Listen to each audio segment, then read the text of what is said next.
Welcome in, everyone, to another episode of my Dynasty Fantasy Football YouTube channel. This time, we're going to look at some risers and fallers from quarterback free agency. There's a lot of interesting quarterbacks on the market. So let's just jump into, I guess, the biggest prize, Kirk Cousins. Now, of all the free agent quarterbacks, Cousins has the most dynasty impact. Now, you might say, Tyler, he's going to be 36. He's not that valuable of a dynasty asset. That's true.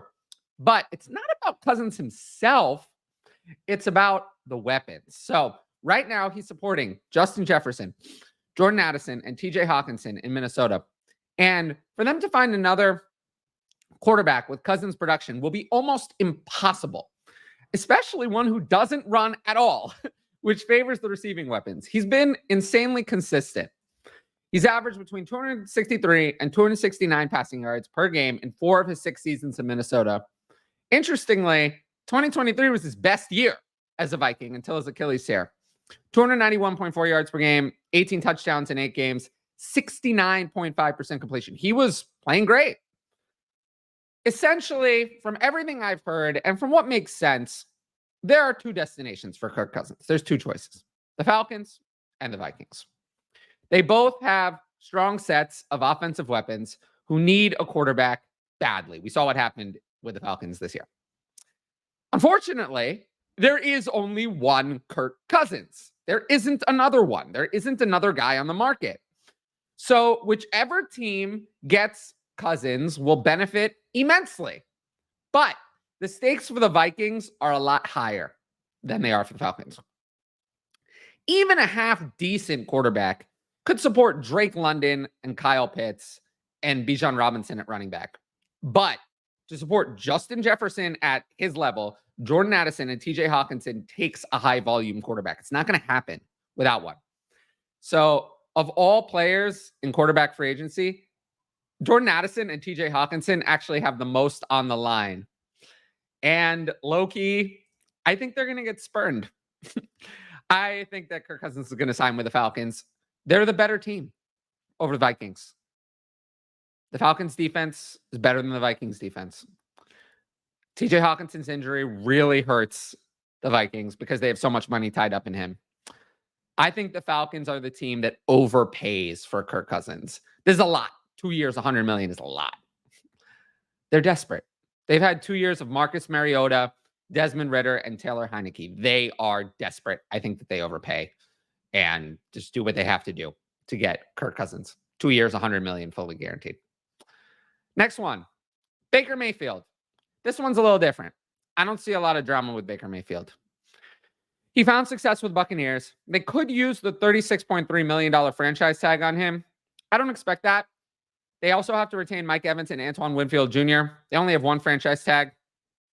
Evans would cost $28 million, which is almost even worse value. But Winfield Jr. is a great value on the tag at $16.25. The difference between Mayfield and Cousins is with Kirk Cousins, I think the Falcons will pay more than the Vikings will for Kirk Cousins. Not the case with the Buccaneers. I think the Buccaneers are the team that would pay the most for Baker Mayfield. They'd be the ones to offer him the largest deal. And I think that it's a relatively team-friendly one to allow the Buccaneers a fair chance at retaining Evans and using the tag on Winfield Jr. With Mayfield, though, I am a little bit concerned. His 2023 wasn't that much better than his other years. And if Evans does not come back, I'm very concerned because that was a big part of his production in 2023. However, for Evans' value, yeah, I'd rather him go sign with the Chiefs. Yeah, I mean, there's no doubt about that. Then as much as I love Baker Mayfield, he's not Patrick Mahomes. So that's something to keep an eye on. Now, prediction, I think Baker Mayfield resigns with Buccaneers. 3 years, $110 million, around $60 to $65 million guaranteed with a pretty clean out after 2025. A slightly larger version kind of the Geno Smith contract. It's really a 2-year commitment. That 3rd year is meaningless, essentially. He's only getting that if it's going super well. I think the Buccaneers, they liked what they saw in Mayfield. I think they're comfortable making a 2-year commitment, but not longer than that. Those are the 2 big free agents. There's a few others. Gardner Minshew, he was okay in 2023, But I think people think of him as being better than he was.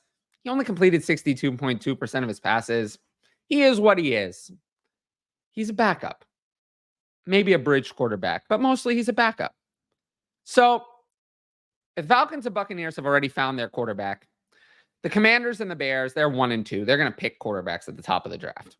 That leaves the Vikings, the Raiders, the Broncos, the Steelers, and the Patriots looking for potential non-backups. Now, the Patriots are probably going to take Jaden Daniels. So Vikings, Raiders, Broncos, Steelers. I think that, remember, free agency occurs before the draft. So teams are going to have to decide on who they're going to sign as a veteran before they know what's going to happen in the draft. So I think that Minshew signs with the Vikings. I think that 1 year, $7 million. It's good backup money. We know that backups are important. The Vikings know this better than anyone. They went through 4 quarterbacks last year. I don't think Nick Mullins, Joshua Dobbs really worked for them. Jaron Hall sucked. I think they signed Gardner Minshew. I think the Vikings could be interested in J.J. McCarthy, but you never know. There's one J.J. McCarthy, and the Vikings, Broncos, and Raiders all want him in that 11, 12, 13 overall range. So I think they signed Minshew, and that would be a good opportunity to sell him. If you can get any second-round pick for Gardner Minshew in Superflex, I'd take it because he's never going to be worth more. So just something to keep in mind there. He'd be an instant dynasty sell the second he signs.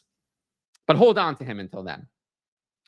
Now, a couple others. Russell Wilson, technically still a member of the Broncos. I don't expect that to last. They will be releasing him. Sean Payton has said as much.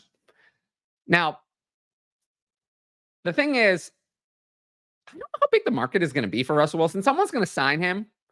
And I still think that the Steelers' stance is ridiculous, that Kenny Pickett is their guy. I don't buy it. I think they're the most logical place for Wilson. Yes, I don't see them making a trade for a quarterback. But if Russell Wilson is a free agent, I think you have to be honest with yourselves. Russell Wilson, even last year or in 2022, was a better quarterback than Kenny Pickett has ever been. And I think he signs with the Steelers, 1 year minimum deal. Now, you might be asking, it's a good question. Why would Russell Wilson sign a minimum deal? You would think he's worth more than that. Great question. His contract contains offset language, so he can't double dip on the $39 million that the Broncos would owe him. So he can help whatever his new team is by taking a minimum deal and sticking the Broncos with a maximum bill. And I can't imagine he's going to do anything else. So if you can have Russell Wilson on a minimum deal, that is a great value for your team. As much as I'm not a big fan of him, on a minimum deal, you can build a great team around him. Look at what the Bucs did with Baker Mayfield on a small deal this year. So, yeah, I still think the Steelers are going to come around and sign Russell Wilson. And then last one, Jameis Winston. He's not on the list of free agents, but his contract voids in March, so he is a free agent this year.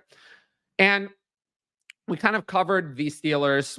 We covered the Vikings. I don't think they'd be interested in Russell Wilson. So the Raiders, I still have as the team linked to Justin Fields, which leaves the Broncos, maybe the Patriots looking for quarterbacks. At this point, I think familiarity wins out. Sean Payton has Jarrett Stidham, but we know Stidham is nothing. I think that Winston signs with the Broncos. 1 year, $6 million. Bridge insurance policy. Hopefully they can get a quarterback in the 2024 NFL draft, but you never know. It's not a guarantee. And I don't think Jarrett Stidham's backup contract will prevent them from signing Jameis Winston. We know that Jameis Winston is a better quarterback than Jarrett Stidham. And if you can get him for this kind of value, he makes your team better. You should add him to the roster. Familiarity with the coaching staff is a plus.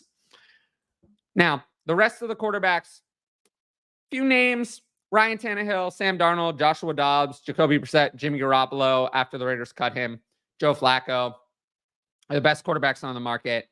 None of these players will be starters in 2024, but it's important to know backup quarterbacks, solid backup quarterbacks in Superflex leagues are always worth at least a mid to late third-round pick. Whoever signs as the backup in San Francisco, probably be Sam Darnold again, is going to be a target, not because they're going to displace Brock Purdy, but because if Brock Purdy ever goes down, whoever the quarterback is in the 49ers offense is an instant plug-and-play starter. And in Superflex, those are the edges you need to get. You need to get those types of quarterbacks, either for flip value or to make those spot starts. 55, 60 NFL quarterbacks start in a year, so you got to prepare for that kind of turnover. And then the other name I mentioned in there that I want to point out, Jacoby Brissett. I do see him going to the Patriots. possibly as someone to start a few games before Jaden Daniels is ready. He has familiarity with the Patriots. He was drafted there. So I do see that as one other potential link to note there. Now, if you like this video so far, make sure to leave a like, a comment, and subscribe to the channel. I know this was a little bit of a different video. Let me know if you liked it, because I could do the same thing for running backs, wide receivers. For tight ends, there's no point. But for running backs and wide receivers, I could run it back and look at free agents. There's a lot of free agents at those positions, especially running back. But just let me know what you thought about it. Additionally, make sure to sign up for the Patreon, patreon.com/fantasyadvice. Links right up there. And only patrons get to ask these advanced questions for the YouTube. I have 3 of them today. So let's jump right into that. Who are some players that you see possibly having the largest declines in value from now until 2025? Very tough question, and not looking for lockdown predictions, just general thought. Well, I don't think it's a very tough question.